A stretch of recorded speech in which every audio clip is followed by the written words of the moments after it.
Deixa eu ver se agora eu posso. Agora comigo, Isso, quando você quiser, Alexandre Alexandre. Maulasdi, que O Alexandre coloca como. acho Ou que põe agora ele deu. como anfitrião para ele Agora deu. compartilhar. Anfitrião, né? Ok, vou colocar ele aqui.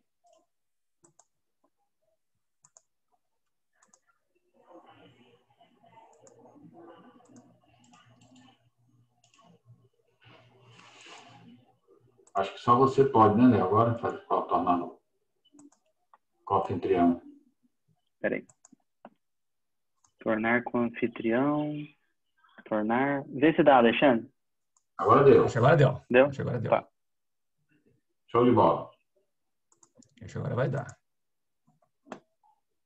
Deu agora?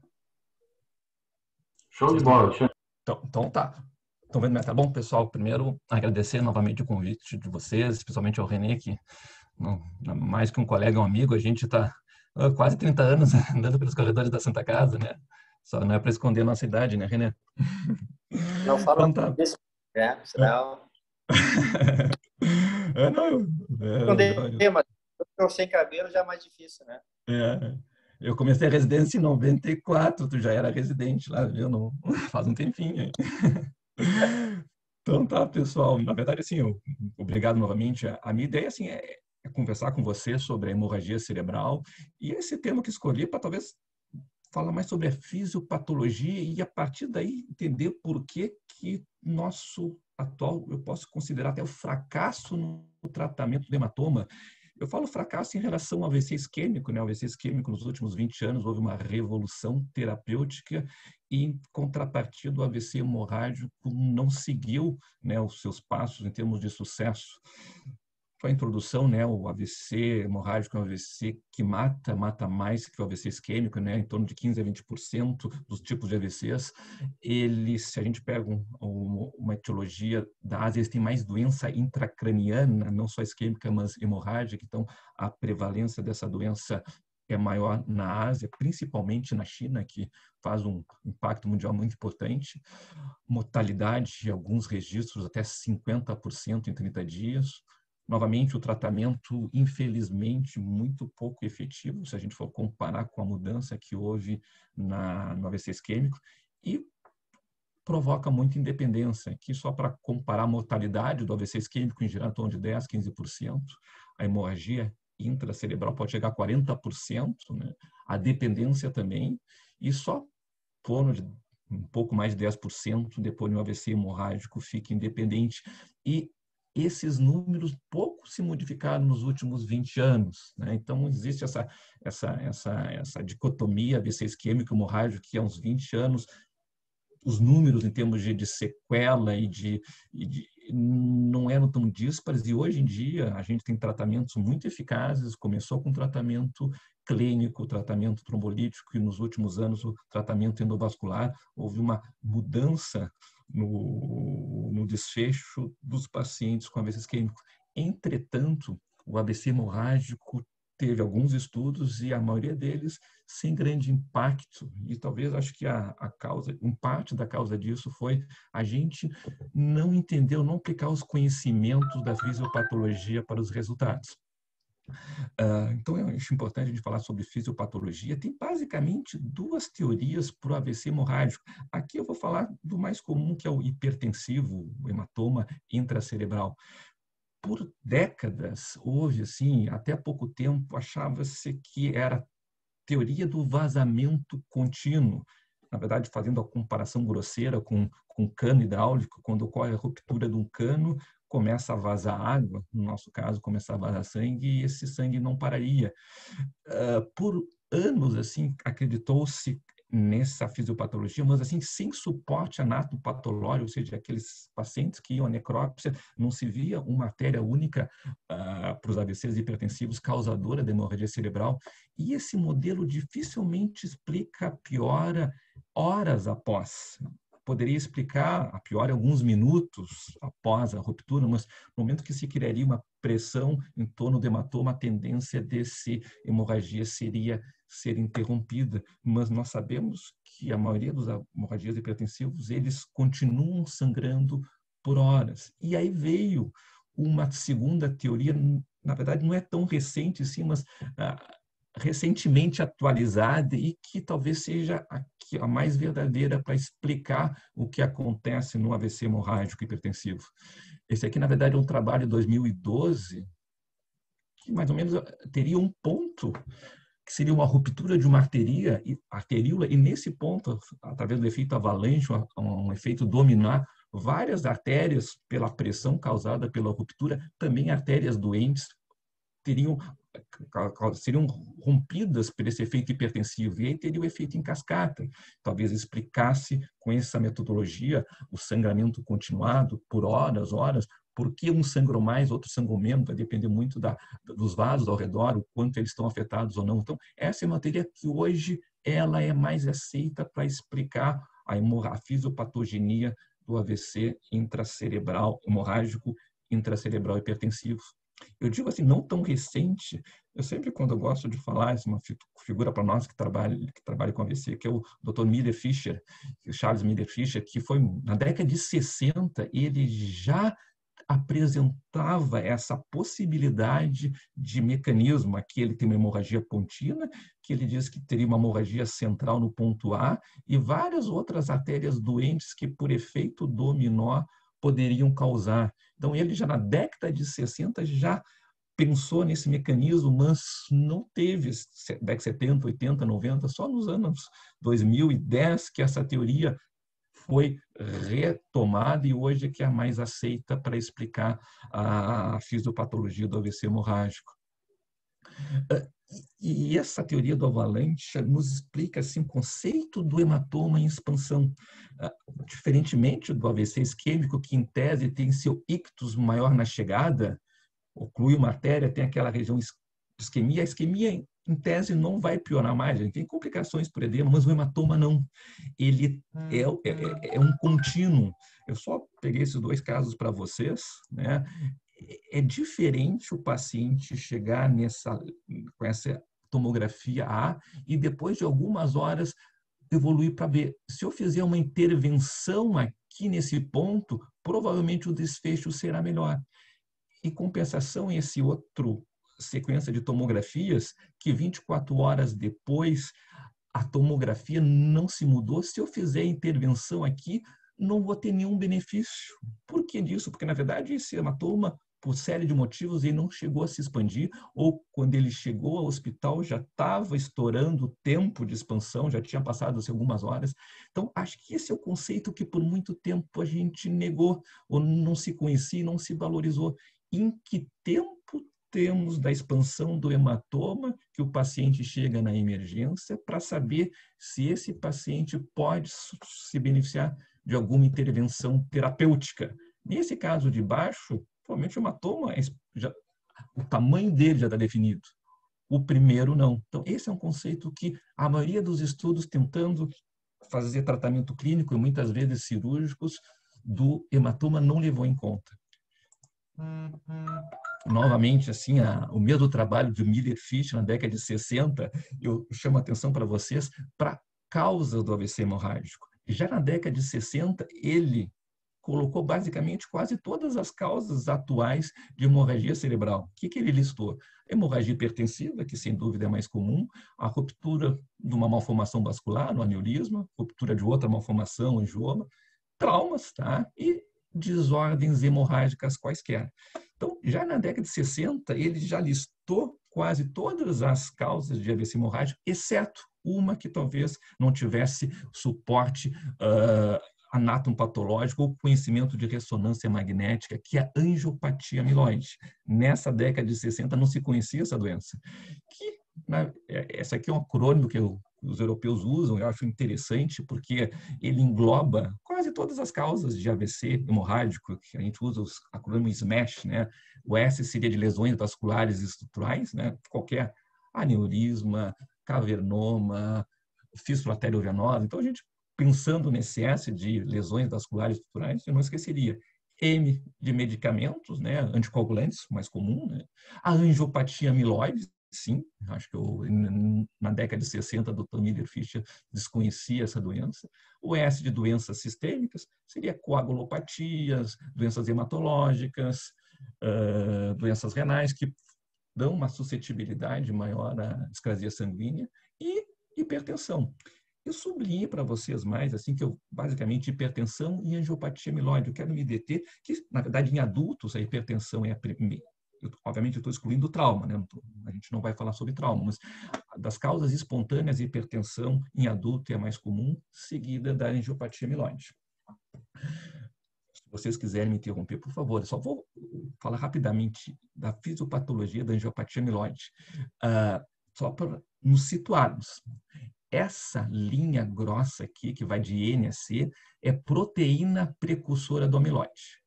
Aqui é a porção intracelular, aqui nós estamos dentro do neurônio, aqui no meio nós estamos na membrana celular neuronal e aqui a parte extracelular. Então, essa proteína precursora do amiloide, ela está ancorada, ela atravessa a membrana celular do neurônio.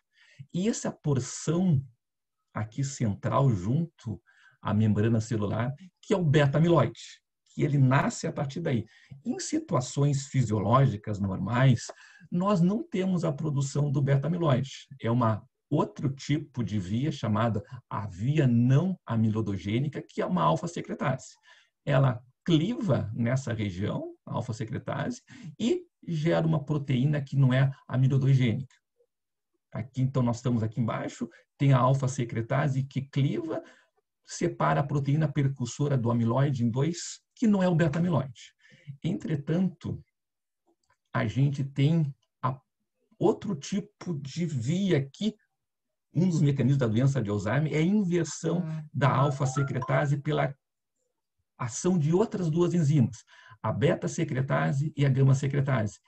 A beta age aqui, a gama age aqui e libera o beta-amiloide.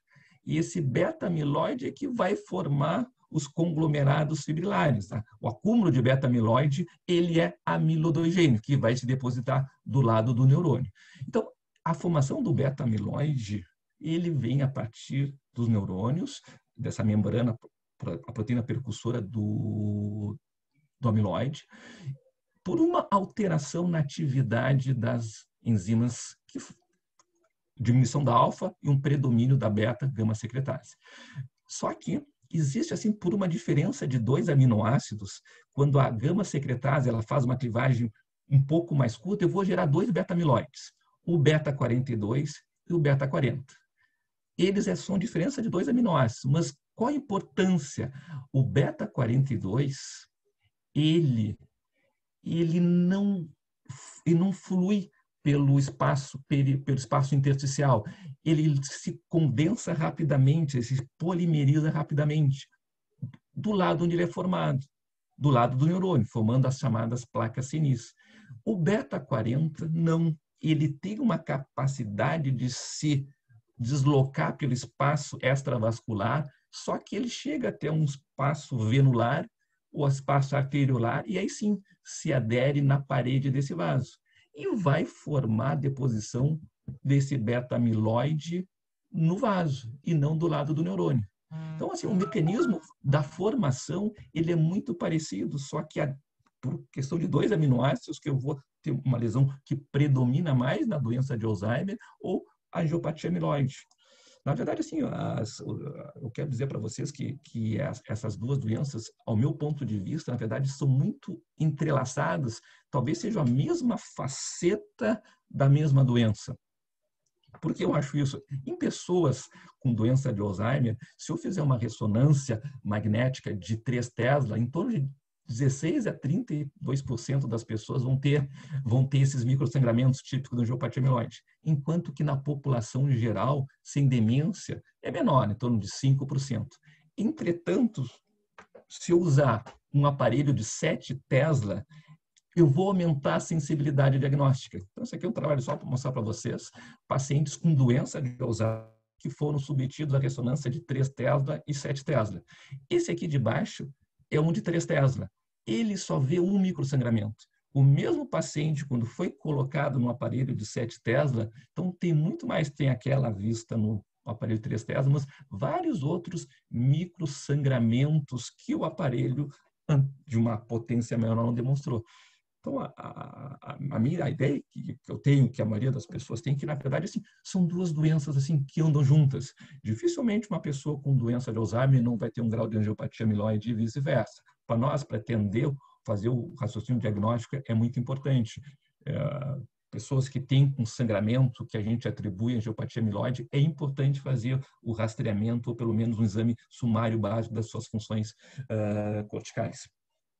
E na esteira da angiopatia amiloide, uma complicação da angiopatia amiloide é outra situação que a gente chama siderose superficial. A siderose superficial, na verdade, quando é que acontece a siderose superficial? Ela vai acontecer em qualquer situação que a gente tem um sangramento continuado, acho importante assim, continuado, de artérias que ficam no leptomeninge, ou arteríolas que ficam no espaço subaracnoideu, ou arteríolas que ficam na camada cortical. Quando uma situação que gera bastante hemorragia, que acho que a maioria de vocês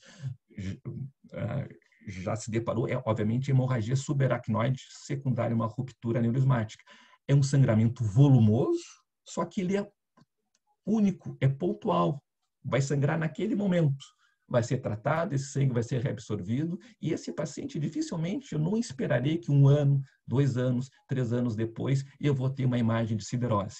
Entretanto, uma situação, e a angiopatia amiloide é uma dessas, mas outras situações, se eu tenho uma fístula arteriovenosa, se eu tenho um tumor na corticalidade que esteja sangrando, uma situação com sangramento continuado, que é o caso que exemplifica essa figura, que aqui uma arteríola no espaço subaracnoideu, esse marrom é a lesão pela deposição do beta-amiloide, e aqui o sangramento, as hemácias sendo fagocitadas, aqui vale siderófico, na verdade são macrófagos dessa região, que vão fagocitar a hemácia, vai separar hemoglobina, globina e grupo M. O grupo M tem ferro, e esse grupo ferro vai se depositar em uma hemosiderina, que é o que a gente vê nas imagens que eu trago aqui para vocês. Né? Aqui eu tenho um sangramento agudo, né? Numa vista numa tomografia, um sangramento cortical agudo, e que 6 meses depois, se eu fizer uma ressonância magnética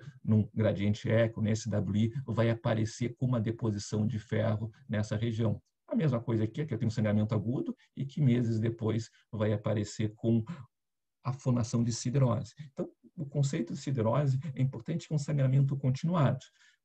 Quando eu me deparo com uma imagem, com um diagnóstico de siderose, eu vou ter que tratar de uma angiopatia amiloide, de uma malformação cortical perto do espaço subaracnoideu, seja sistema nervoso central, encefálico ou medular, que esteja proporcionando o sangramento.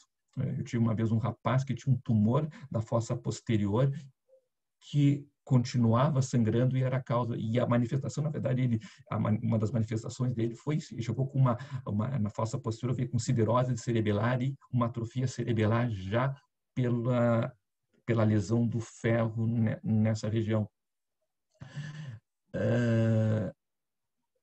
Mostrando para vocês que a associação de siderose com angiopatia amiloide, e importante para a gente reconhecer que a siderose, ela foi até revisada recentemente como um marcador diagnóstico de angiopatia amiloide. Existem critérios clínicos, patológicos e radiológicos de angiopatia amiloide. Eles são da década de 90, feito com o pessoal de Boston, e eles foram revisados. E a revisão deles, na verdade, foi que a siderose é um critério maior de angiopatia amiloide. Só para mostrar para vocês o exemplo, o que a gente chama a atenção nessas figuras A e B, obviamente que é hemorragia intraparenquimatose. Então, isso aqui, óbvio que é uma hemorragia intraparenquimatose, mas olha aqui nas setinhas, tem siderose também.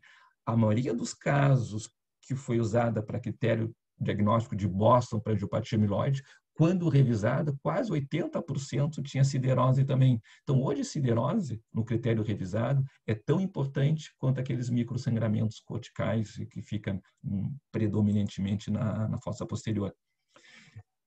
E a importância para nós, que sou clínico, saber, e talvez vocês, radiologistas de siderose, é que esse é um vaso doente e potencial local de hemorragia lobar. esse aqui é um estudo que mostrou, né, que 51 pacientes com angiopatia amiloide, quase metade desses pacientes tiveram siderose e tiveram sangramento. Então, esse aqui é uma ressonância prévia, mostra a siderose cortical e um tempo depois, uma hemorragia lobar nessa região. Na verdade, assim, a siderose, como eu comentei para vocês, é um sangramento de pequena monta continuado. Está babando o sangue desse vaso e é questão de tempo de ter uma hemorragia lobar.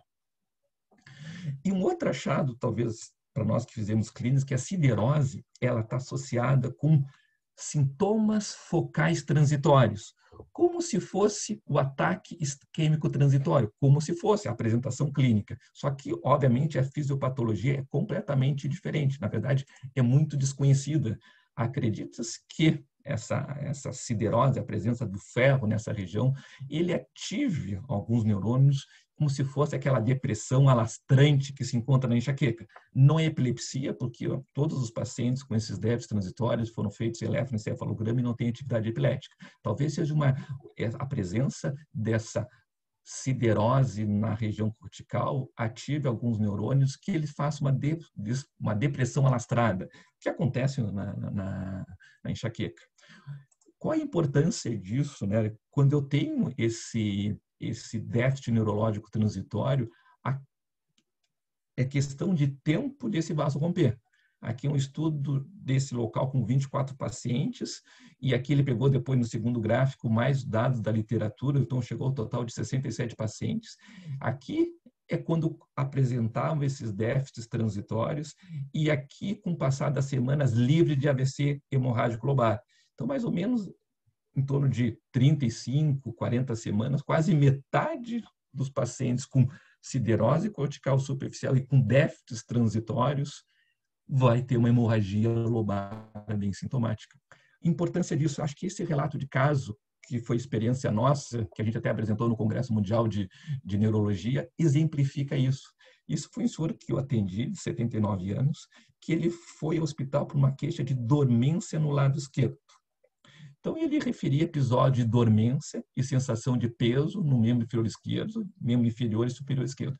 Notou também leve perda de força no membro inferior. Os sintomas duraram cerca de 10 minutos e se repetiram mais de 3 vezes, com duração de minutos. Então, pensaria, assim, pela história, um ataque isquêmico transitório. Antecedentes hipertenso, cardiopata isquêmico e ex-tabagista. Esse paciente, que na verdade eu atendi na emergência, eles realizaram uma ressonância magnética há alguns dias, a pedido de um colega, para investigar demência.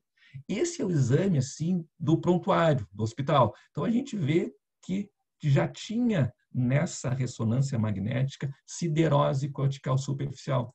E o que mostrou a tomografia da chegada, a ressonância da chegada, naquela região onde tinha siderose cortical superficial, obviamente continua, isso vai ficar para sempre, houve um sangramento cortical, um sangramento subaracnoideu cortical.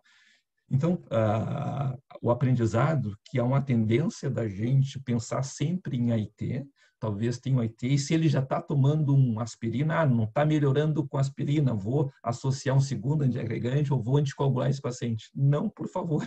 Se o paciente tem siderose, é eminente que esse paciente vai sangrar. A gente, infelizmente, não tem muito o que fazer, o que a gente tem é que evitar qualquer medicação que leve ao risco de sangramento. Rapidamente, como eu disse para o Reni, eu quero falar, não vou falar para vocês de imagem, né? Seria, vocês entender muito mais de imagem. Só, obviamente, assim, para AVC, o exame de eleição é a tomografia, a ressonância é um exame, assim, em algumas situações que a gente tem dúvida no diagnóstico ou quer saber a janela do tempo de início do sintoma, seja para AVC isquêmico. Então, quero mostrar para vocês que a hemorragia, o AVC hemorrágico é muito bem visto, é facilmente visto numa tomografia, enquanto que a ressonância tem que ter um olho um pouquinho apurado para a gente tentar identificar. Entretanto, a gente tem alguns aprendizados da tomografia simples que podem nos sugerir aquilo que eu falei no início, que o hematoma está piorando. Esse é um dado que a gente chama do sinal do buraco negro, que eu mostro aqui para vocês. A gente está vendo áreas hiperdensas, hematoma, mas dentro do hematoma tem um buraco preto. Normalmente esse buraco preto, acredita que seja hematoma, tem risco, ele deverá expandir.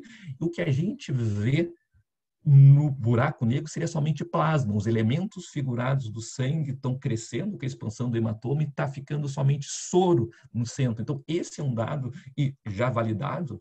Então, a chance de quase 40%, tem 4 vezes mais as pessoas que têm esse buraco negro numa tomografia simples. Não estou falando de angiotoma, que a tomografia simples já tem um preditor que esse paciente vai piorar nas próximas 24 horas. Então, é um paciente que eu tenho que ficar de olho. E seria o paciente ideal que fosse testado nos estudos anteriores que fracassaram, que seria esse paciente que se beneficiaria de uma intervenção. Outra característica do hematomo simples é o sinal do satélite. Na verdade, isso é uma característica, não é de expansão do hematoma. Normalmente, esses pacientes são mais graves e a mortalidade em 30 dias é maior. Acredita-se que esse hiperdensidade que acontece na periferia do hematoma principal seja infartos hemorrágicos, ou seja, na verdade, é um hematoma grande, volumoso, com isquemia ao redor do hematoma, e isso seria uma transformação hemorrágica. Uma explicação somente para isso. Na verdade, o sinal do satélite não é um preditor de expansão do hematoma, mas sim de prognóstico ruim. Um sinal de preditor de expansão do hematoma chama de sinal do Blenda. Na verdade, a gente vê a hiperdensidade com 2 sinais. Normalmente é coagulopatia, né? Pacientes que estão com algum tipo de alteração da classe sanguínea, seja por medicamento, seja por doença, uma patopatia, existe uma alteração na densidade, os elementos figurados do sangue e da proteína ficam diferentes, até pela própria posição da cabeça, assim, o sinal da decantação, que pode ter uma diferença. Então, mas esse também é um sinal de expansão do hematoma, quando eu tenho a hiperdensidade típica do AVC hemorrágico com mais de um tipo de tom.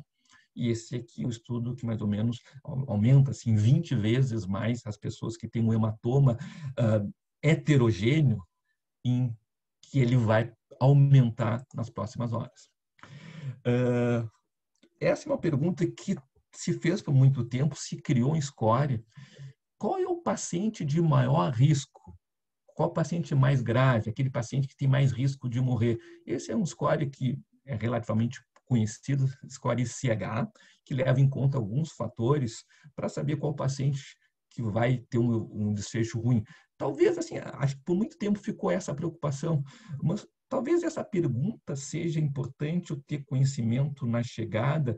Talvez se eu quero levar esse paciente para a UTI ou não, o grau de investimento, mas não é a pergunta ideal que eu quero tratar. Será que esta é a única pergunta a ser feita? Meu questionamento é esse. O mais importante, qual paciente tem risco de piorar?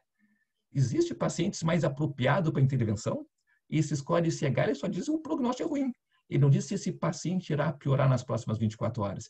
Acho que isso foi um equívoco que nos últimos anos não se levou em conta um score para estudar os pacientes e, a partir daí, se procurar uma intervenção. Esse aqui é o score CH de prognóstico. Ele leva em conta a idade, volume de hematoma, escala de coma de Glasgow, se tem sangue no ventrículo ou não, se a localização é supra ou infratentorial. Então, nós temos um score que a partir de 3 ou mais, assim, a mortalidade em 30 dias é muito alta. Perfeito, mas eu penso que talvez fosse a preocupação maior, um score que desse isso. Qual é o paciente que, quando chega na emergência, eu tenho que me preocupar?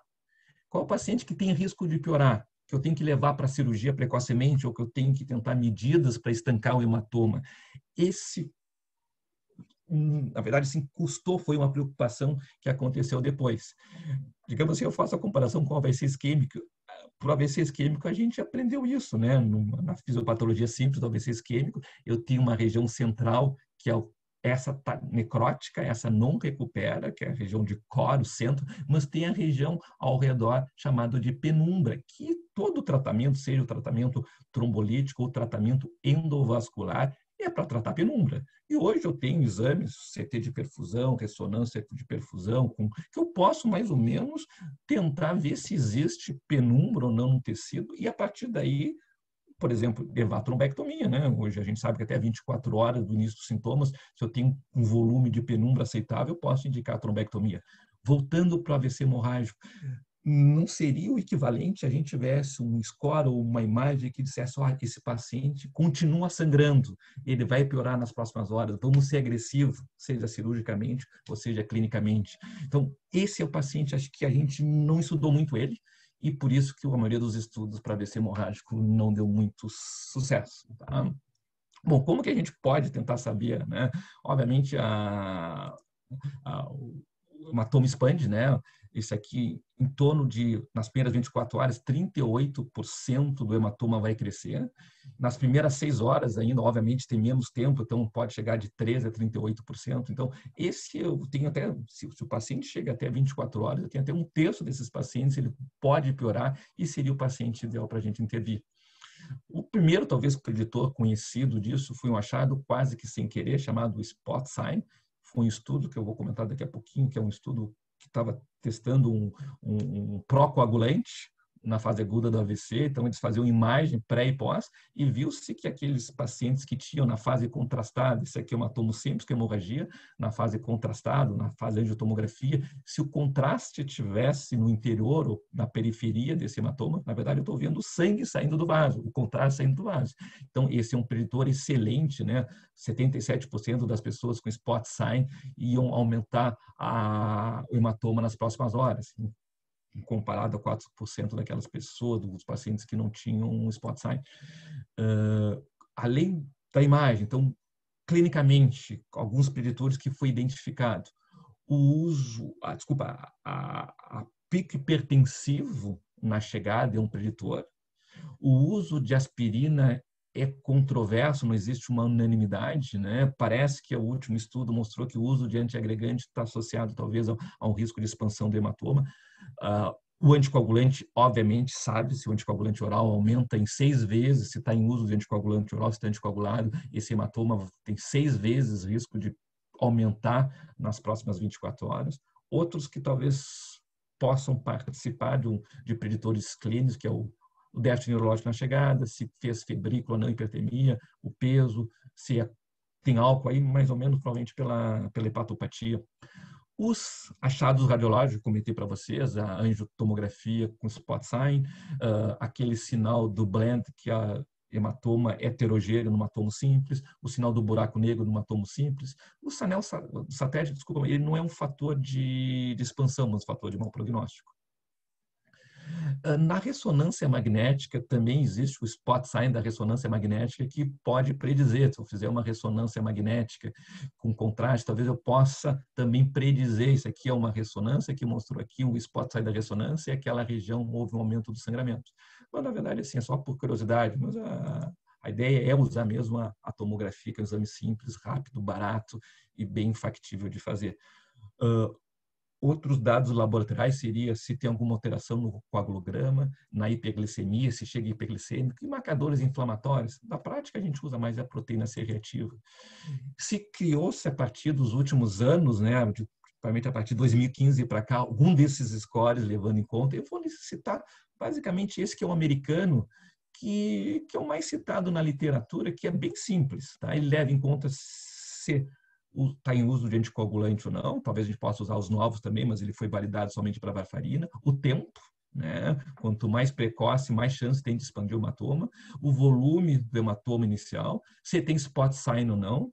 E é um score fácil que vai de 0 a 9, e ele nos diz com uma certa precisão grosseira, mas é um score que eu faço em 5 minutos, menos ainda, se esse paciente tem risco de piorar ou não. Então, esse mais ou menos assim, é um score que acho que tem que ser mais discutido, tem que ser mais debatido sobre principalmente nos estudos. O tratamento que eu falei para vocês, mas já antevi no início que o tratamento, ele, em relação ao AVC isquêmico, não houve grandes mudanças. Em parte, acho que em parte, ou talvez grande parte, foi pela falta de conhecimento da fisiopatologia e não selecionar aqueles pacientes que chegassem na emergência com risco de expansão do hematoma. Que adianta eu testar um remédio novo para reverter a coagulação com 2, 3 dias de evolução se o hematoma já está bem estabelecido? Provavelmente o remédio não vai fazer grande diferença. Bom, basicamente assim, a unidade de AVC para AVC hemorrágico funciona. Aqui embaixo são os números das unidades de AVC para AVC isquêmico. Obviamente, a gente sabe que funciona, mas para AVC hemorrágico diminui a mortalidade. Então, aqui é uma série de centros e uma meta-análise dizendo que se esse paciente com AVC hemorrágico for tratado em um ambiente que o pessoal conhece as rotinas, tem fisioterapeuta para evitar formação de escaras ou pneumonias aspirativas, se eu tenho uma fono que vai fazer o teste da disfagia, que esse paciente não vai expirar. Então, as complicações decorrentes do AVC hemorrágico, que normalmente são causas da mortalidade, numa unidade de AVC, somente com a rotina, diminui. Então, o ideal é que esse paciente seja tratado num ambiente que tenha seus protocolos de tratamento. O que mudou, talvez assim, o que mais mudou no tratamento do AVC hemorrágico foi o alvo da pressão arterial. Até mais ou menos entre 2010 e 2015, a gente tinha um alvo, por exemplo, só medical, só tratar acima de 180 de sistólica. Um estudo de 2013 com várias drogas tinha alvo 140, né? E houve um leve desfecho favorável para aqueles que tiveram essa pressão máxima de 140 em comparação com, na ocasião, o padrão era deixar a pressão até 180. Depois teve um outro estudo, o ATASH, que foi, na verdade, ele era patrocinado por uma droga, nicardipina, que ele também usou alvo de 140. Não teve grande diferença no desfecho clínico. Houve, sim, entretanto, menos expansão do hematoma. Levando em conta todos os estudos, hoje a gente sabe que esse aqui é o benefício em termos do aumento do hematoma. Então, a controle da pressão arterial diminui a expansão do hematoma e com um leve benefício clínico. Então, a partir daí, em 2015, houve uma mudança nas diretrizes para manejo da pressão arterial, que a gente controla como não deixa ultrapassar 140 miligramas. Qual é o alvo da redução? Quão rápido a gente tem que fazer isso? E qual o antihipertensivo? Isso ainda a gente, na verdade, são questões abertas. A gente sabe que tem que baixar, mas quão rápido tem que ser isso? Tem que ser imediatamente, em questão de minutos? Qual o subgrupo? Será que tem um subgrupo que, se o AVC de fossa posterior hemorrágico é diferente do supratemporal? Na verdade, não se tem. Por hoje se diminui, na realidade, a gente diminui todos. E qual antihipertensivo não importa qual que a gente tem disponível. Saindo um pouco do manejo dos parâmetros fisiológicos, que seria o controle da pressão arterial, os estudos, esse foi o estudo que se descobriu ao caso spot sign, que é o fator que se usa para hemofilia, para quem tem hemofilia e tem sangramento, eles estão com sangramento ativo, a gente usa o fator 7 para reverter. E tentou, será que eu não posso usar o fator 7 em outros tipos de hemorragia? E foi testado ele para hemorragia cerebral em mais um tipo de dose. Não houve benefício, até pelo contrário, quem usou o fator 7 tem mais complicações trombóticas, teve mais trombose venosa. Então, não foi indicado. Mais recentemente, esse talvez seja o primeiro estudo que levou em conta o conceito de definição de expansão do hematoma, que levaram quase 70 pacientes, 69 pacientes com AVC hemorrágico, com spot sign e aplicação do fator 7. Não houve grandes diferenças, talvez assim, talvez pelo N pequeno, tá? Não houve, na verdade, os grupos que receberam placebo receberam o fator 7 baseado no spot sign, não teve diferença. Então, mas na verdade foi um estudo considerado fase 2, somente com 70 pacientes, mas esse é um estudo de 2019, ele foi o único estudo recente com esses novos preditores de expansão do hematoma para testar droga, para tentar um melhor desfecho.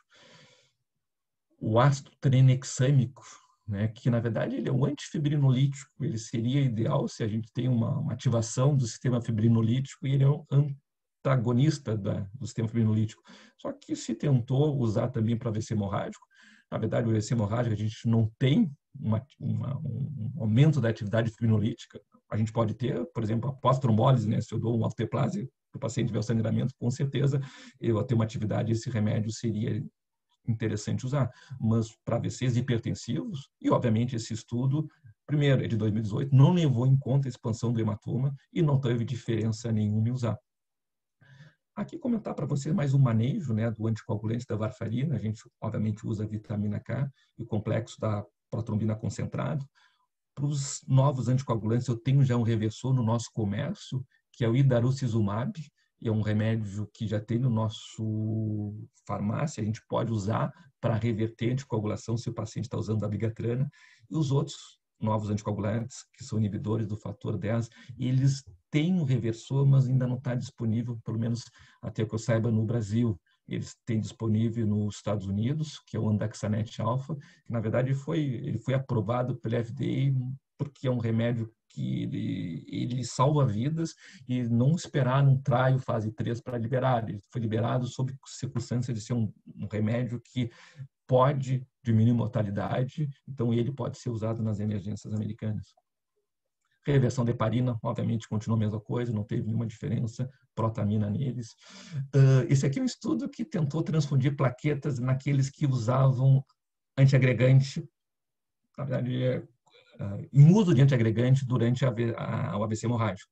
Não teve nenhuma melhora e até quem usou plaqueta teve uma mortalidade um pouquinho maior, né? Mortalidade e ranking grave teve mais que o grupo placebo. Então, não faz sentido eu transfundir plaquetas para um paciente que teve um AVC cerebral e estava em uso de aspirina, por exemplo. As complicações neurológicas, a gente não usa anticonvulsivante profilaticamente, exceto quando tem crise convulsiva, né? Então, a gente pode usar se a crise tardia está mais associada à doença epilepsia, diferente da crise precoce, que está associada mais a crises de pouca duração.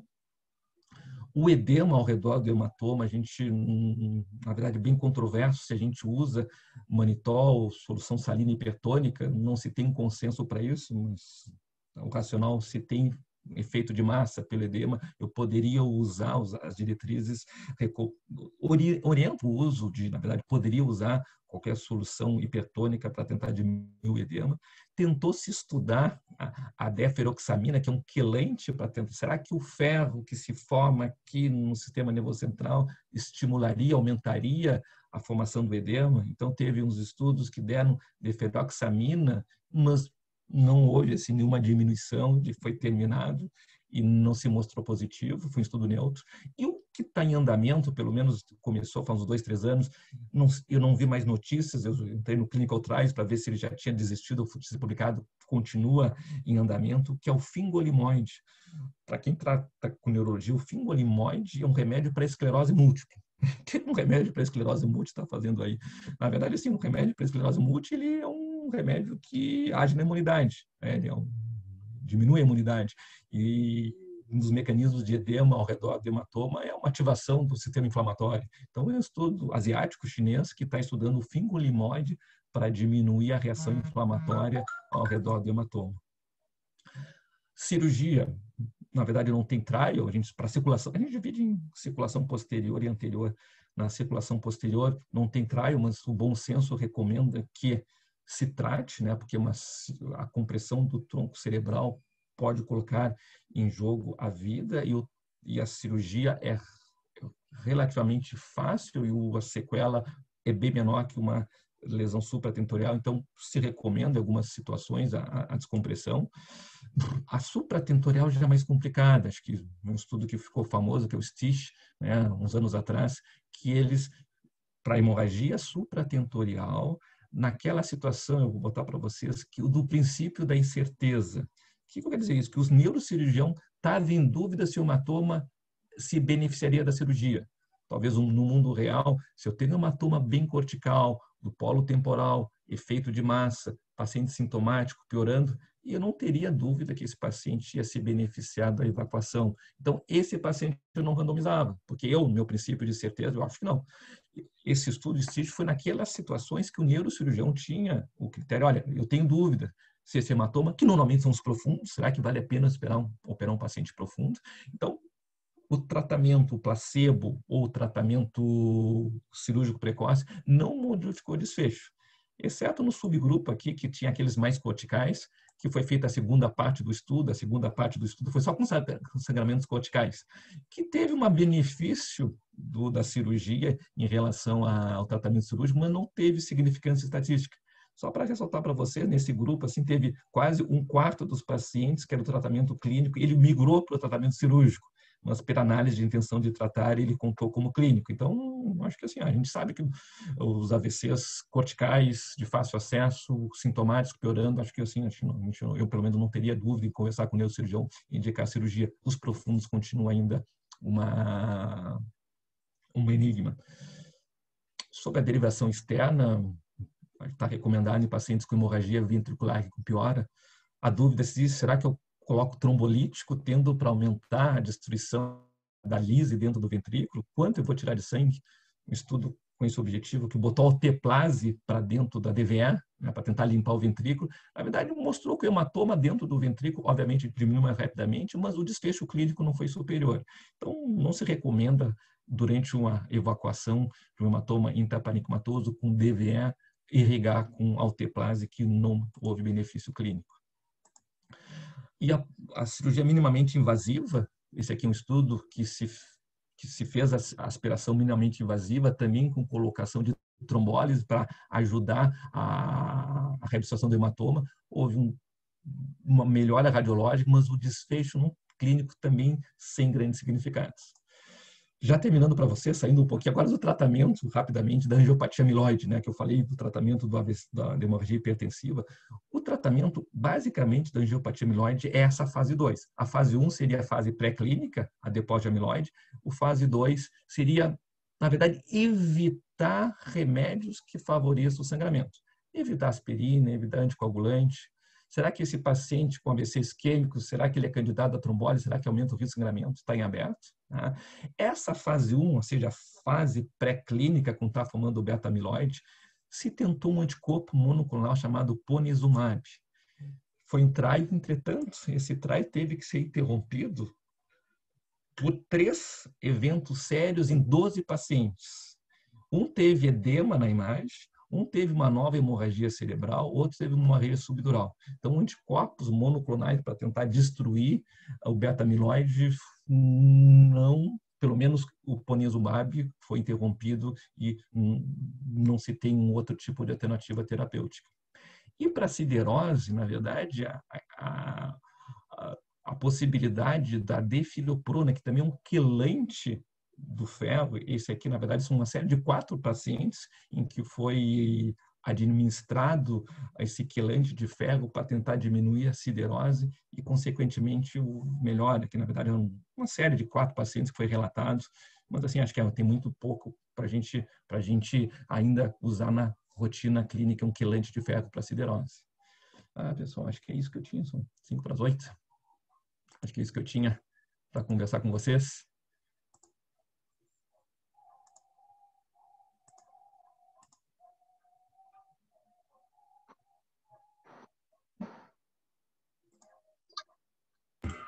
Muito bom. Maravilhoso, enfim. É de bater palma aqui, viu, chefão? Bravo, hein? Obrigado. Uma aula tão completa assim de AVC hemorrágico como essa, viu, René? Muito obrigado. Nada que isso. Excelente mesmo. Obrigado mesmo. Eu vou deixar aberto aí o pessoal do chat. Alguém quiser comentar, fazer pergunta para o Alexandre. Porque o AVC hemorrágico, eu acho que a gente perdeu muito. A gente acho que o AVC isquêmico, nos últimos 20 anos, houve uma revolução, né? Eu trabalho muito com trombose, mas o AVC hemorrágico acho que não se acompanhou. Acho que selecionou errados pacientes para tratar, por isso acho que foi, mas na verdade assim, foi frustrante tratar esses pacientes, não melhoravam, porque acho que uns chegavam fora de janela terapêutica, entre aspas, né, que seria o hematoma talvez já tivesse bem estabelecido e obviamente dar um remédio para parar a expansão do hematoma, se daqui a pouco está com 24 horas, 25, 26 horas. Né? Ou talvez, eu acho que talvez o ideal seria a gente tentar ter critérios de imagem para selecionar aquele paciente, além do spot sign, né? Talvez pela ressonância magnética, ter algum marcador que, olha, esse paciente vai piorar em seguida. A gente, o intervir, né? O intervir com o neurocirurgião, como a gente tem feito, talvez hoje, para a cranectomia descompressiva, né? Antigamente a gente esperava o paciente herniar para ir para a cranectomia descompressiva, aqueles AVCs malignos do cerebral médio. Hoje em dia, quando o paciente está lúcido, acordado, a gente olha, o volume é grande, ele vai piorar daqui a 24, 48 horas, é ele que tem que dar o consentimento que vai para a cirurgia. Ou seja, não esperar a situação piorar. O Helder, nosso oncologista pediátrico, perguntou aqui no chat se você, em relação à faixa pediátrica, você tem algum... Aham. Já vi. Desculpa, eu não trabalho com neuropediatria. Minhas informações são todas de adultos. Seria algum estudo para AVC hemorrágico em criança, é isso? Isso. Olha, até eu vou dizer assim, eu vou fugir um pouco do tema, que é AVC isquêmico. Na verdade, até para AVC isquêmico, a gente já está bem estabelecido a trombólise em adultos. Em criança, a gente não sabe o que fazer. Criança, eu digo assim, que não, o trombolite foi liberado a partir dos 18 anos de idade. Claro, 15, 16, 17 anos, a gente já tratou pessoas assim, mas assim, 4 anos, 5 anos, 6 anos, qual é a dose para criança? Será que ela vai sangrar mais que adulto ou não? Para AVC hemorrágico, não posso te responder, não saberia te responder. Alexandre, tinha 43 pessoas assistindo a aula, está todo mundo elogiando aqui no chat. Obrigado. A gente achando que foi a melhor aula sobre AVC que assistiram. A colega Que legal. Isolete colocou no chat. E eu vou deixar, já bem que quiser fazer alguma pergunta, o Léo, o Renê, a Nina, fiquem à vontade aí, o Alexandre. Quem me conhece sabe que eu me empolgo muito, né? Eu gosto muito. Foi excelente. Deve ser hemorrágico. Faz parte do nosso dia a dia, né? E assim a gente tem a simplificação de descrever a hemorragia com as dimensões, né? E essa minha colocação de trazer essa aula, de trazer o Molasco para essa aula, principalmente para a gente dar um fator prognóstico para o cirurgião para poder ajudar esse paciente, né? Que eu sou da época ainda do que o cirurgião esperava piorar o paciente com diminuição do braço para intervir, né?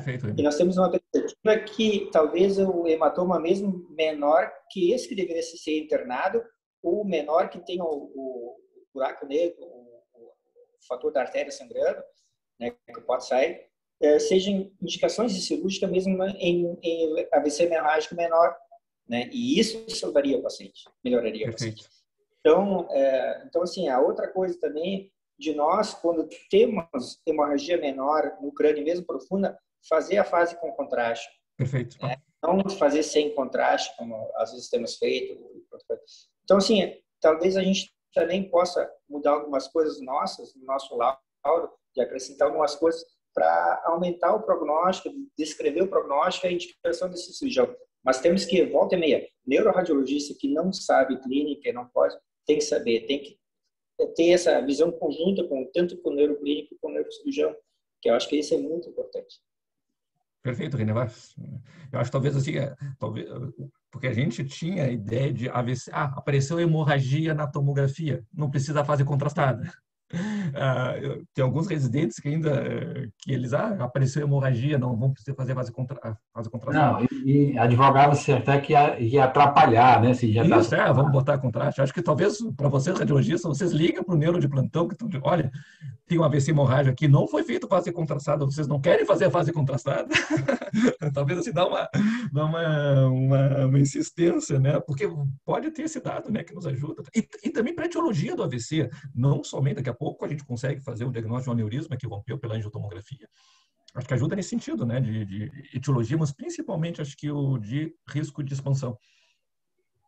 Existem algumas considerações que a gente tem que fazer, por exemplo, assim, quando o médico recebe ou não recebe, isso é um problema com alguns convênios, tomografia de crânio, e aí, assim, legalmente, o radiologista ele tem toda a capacidade de sugerir e indicar a indicação do contraste naquele momento, né? Eu vejo alguns colegas, eu falei no norte, Belém, outras coisas assim, que eles não conseguem cobrar o contraste quando está escrito contraste pelo pedido médico, mas isso é uma coisa legal, né? Que o médico, o radiologista, ele tem o poder de indicar o contraste, a não ser que esteja escrito sem contraste. Então, esse é um dado importante. Então, alguns sofrem com isso. Eu concordo aqui com o comentário do Helder. O radiologista que não sabe clínica é igual o clínico que não sabe ver imagem. Boa essa aí. Essa é muito boa. Para os dois lados, né? Dos dois lados, exatamente. Pessoal, A aula foi excelente. O Obrigado. Alexandre é uma pessoa maravilhosa, simpático. Topou o desafio, né? Falar para... Aqui, Alexandre, tem o grupo de Fortaleza, tem um grupo de Brasília, lá do Sara, que é o Bernardo, que representa aí o pessoal de Brasília. Tem o Léo lá de São Paulo, o Leandro Lucato. Então, a gente está fazendo aí um grupo cada vez maior, né? E vocês aí de Porto Alegre, né? Então, tá bem representado aqui os que bom, né? as regiões, né? E fico à disposição quando precisar de alguma coisa de AVC. Menos nenopediatria, não faço nenopediatria. Tranquilo, vamos combinar outras aulas, né? Eu vou abrir mais uma vez, se alguém quiser fazer alguma pergunta do doutor Alexandre, fique à vontade. Lembrando que a doutora ela confundiu a data, né? Ela pensava que ia dar aula amanhã, né? Então, a gente vai fazer o Neuroclube parte 1, que é hoje o Alexandre, né? Que foi uma excelente aula. E amanhã, no mesmo horário, às 19 horas, parte 2, com a aula da doutora Eile, que é a chefe da neuroradiologia do John Hopkins. Alexandre, você está convidado amanhã para assistir a aula da gente. Nesse mesmo? Bom, eu vou gravar aqui esses... Nesse mesmo horário, eu passo o link para o Renê, ou então Não, você... já está gravado aqui.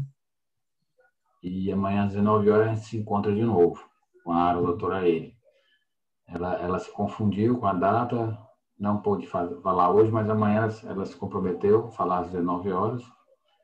E se alguém tiver alguma pergunta, vou olhar no chat se tem alguma pergunta. O Fernando Brock elogiou a aula, excelente aula. E... Só parabenizar o Alexandre também. Obrigado, muito boa, viu, Alexandre? Para ensinar a gente a parte clínica e os desafios e as dúvidas que vocês têm também, não só na parte da imagem, que a gente está mais acostumado. Deixa eu te perguntar uma dúvida que eu sempre tenho em relação a um cenário, não sei se você talvez tenha uma resposta melhor que a minha. Por exemplo, muitas vezes a gente vê um idoso com hemorragia e mesmo fazendo anjo e tudo, e a gente não acha uma causa. Infrequentemente, alguns casos acabam indo para patologia e tal, e às vezes o patologista detecta depósito amiloide. A dúvida que eu tenho é assim, será que de quantos idosos têm depósito amiloide na patologia, se eu resolver biopsiar esse tecido do idoso em tantas vezes, mas que isso eu não posso falar porque ele tem um depósito de amiloide, eu não posso falar que ele tem uma angiopatia amiloide, ou seja, às vezes eu tenho uma hemorragia primária que eu não vi outra causa, mas aí acabou que foi para biópsia e viu depósito amiloide, acaba que às vezes fica com uma angiopatia amiloide. Entende a dúvida do cenário que eu estou... Perfeito. Aqui existe a formação de amiloide em pessoas que não são dementes. Então, se fizer necrópsia de uma pessoa com seus 80 anos de idade, sem ser demência, tu vai encontrar. A gente usa, assim, para diagnóstico de apatia amiloide, claro, obviamente, algum grau de demência. A ressonância é extremamente importante, principalmente pelo SWI, pelos microsangramentos. Mas, obviamente, o microsangramento da angiopatia amiloide é igual ao do hipertensivo, né? Pelo menos o que eu saiba, você não consegue diferenciar. O que diferencia seria a localização, né? Principalmente a circulação posterior e tronco cerebral. E quando se tem outro recurso que poderia sensibilizar o diagnóstico in vivo, seria o PET-CT. O PET-CT com marcador do amiloide. Se eu tenho vários microsangramentos, tá? Não sei se é hipertensivo ou angiopatia amiloide, eu faço um PET-CT com marcador do PIB, né? Que aqui em Porto Alegre nós temos, acho que nós não temos, acho que São Paulo tem, né? Acho que Porto Alegre eu saiba, acho que não sei se na PUC tem, mas acho que é um marcador do beta-amiloide. Então, se eu fizer um PET-CT e tiver bastante marcador de beta-amiloide, aí esse paciente tem doença amiloide. Se for doença de Alzheimer, vai ser principalmente na região temporal. Se for angiopatia amiloide, é mais na corticalidade parieto-occipital. Mas, novamente, né, assim, não seria um diagnóstico definitivo. Sugeriria, né, essa localização, né, para não ter, por exemplo, ter que fazer, obviamente, não ter um diagnóstico de necrópsia ou de peça cirúrgica, né? Se tiver uma hemorragia cortical e for, provavelmente, tu leva o material e pedir para fazer coloração de Congo, provavelmente, acho que algum grau de angiopatia de amiloide vão encontrar. Mas a gente usa, então, na verdade, assim, obviamente a ressonância, a localização. Eu não tenho experiência com PET-CT, mas seria um recurso para saber se tem depósito de beta-amiloide e, de acordo com a distribuição, tu faria o diagnóstico de mais para Alzheimer, mais para diabetes amiloide, ou muitas vezes pode ter os dois, né, sinceramente, o que ajudaria para saber se é mais hipertensivo ou não o tipo de microsangramento. Tá joia. Obrigado, Alexandre. E parabéns aí mais uma vez. Uma boa, né? Na verdade, assim, em geral, o cirurgião não leva material hemático para anatopatológico, né? Eu tive, na verdade, apareceu, mas eu tive um senhor que teve um sangramento, um COVID, que teve um sangramento cortical occipital que não era hipertenso, ou seja, e com edema maior que esperado para a hemorragia. Então, ele foi à cirurgia e o colega, o neurocirurgião, na verdade, sim, experiente, ele levou material para o anatopatológico. E além, obviamente, de sangue, tinha pus. Na verdade, sim, eu tinha endocardite também ali, né? Então, a gente fez um diagnóstico provavelmente tem um aneurisma micótico que rompeu, e no anatopatológico tinha, além de líquido hemático, tinha um processo supurativo. Ainda bem que o colega levou para o AP. Foi semana passada agora, no caso parecido desse. Mais uma vez, Alexandre, parabéns pela aula, né? Muito obrigado mesmo, foi uma excelente aula. E agradecer a presença dos colegas, 43 colegas aí